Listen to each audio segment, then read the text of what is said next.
జై శ్రీకృష్ణ. రన్నగీత ఒలింపియాడ్ కోసం భగవద్గీత పారాయణం చేస్తుంది. 15వ అధ్యాయము.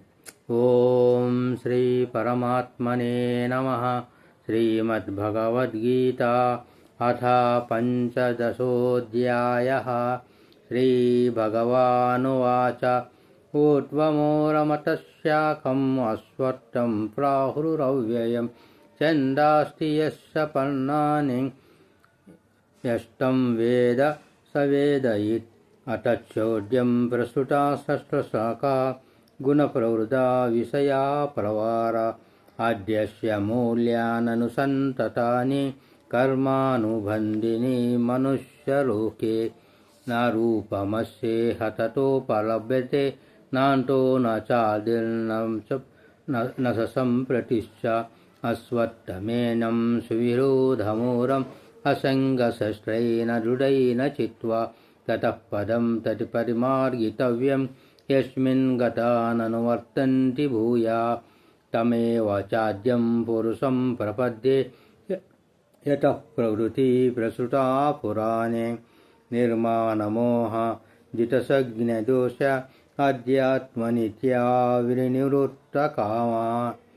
ధన్వైర్ముక్తా సుఖదుఃఖసంజ్ఞైర్గచ్చన్యమూఢా పదమవ్యతత్. న తత్పావతే సూర్యో న శశాంకో న పావకः. యద్గత్వాను నివర్తంతే తద్ధామ పరమం మమ. మయ్యావేశ జీవలోకే జీవభూతా సనాతన. మనఃషష్టానీంద్రియాణి ప్రకృతిష్టాని కర్షతి. శరీరం యాదవాప్నోతి యచ్చా పుష్కామటీశ్వరః. గృహీతేత్వాని సంయన్తి వాయుర్గంధాని వాసయత్.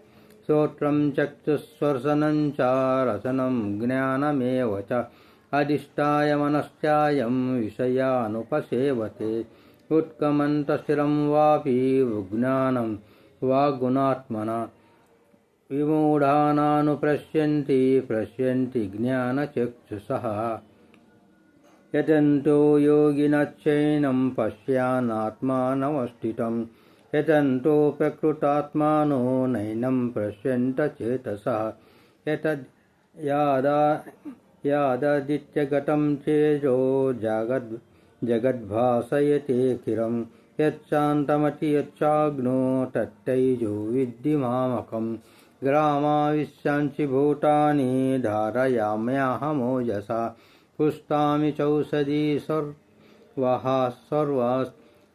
సోమో భూత్వా రసాత్మకః.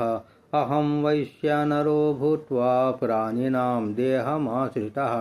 ప్రాణాపానసమాయుక్తా పంచమన్యం చతుర్భుజం. సర్వత్ర చాహం హృది సన్నివిష్ణు మూర్తిస్మృతిజ్ఞానమపోహనం చ.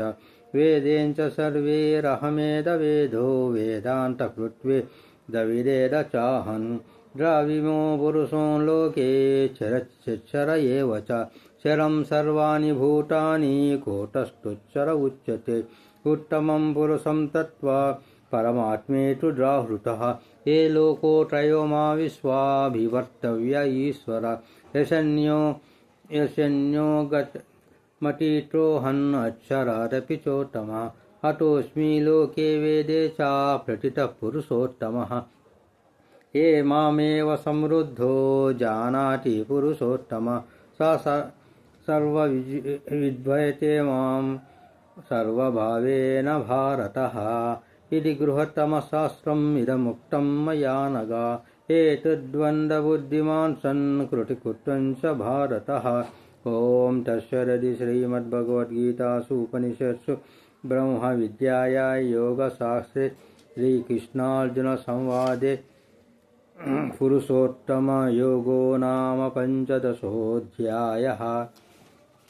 యోగేశం సచ్చిదానందం వాసుదేవం వజప్రియం ధర్మసంస్థాపకం వీర్యం కృష్ణం వందే జగద్గురు. శ్రీకృష్ణం వందే జగద్గురుం.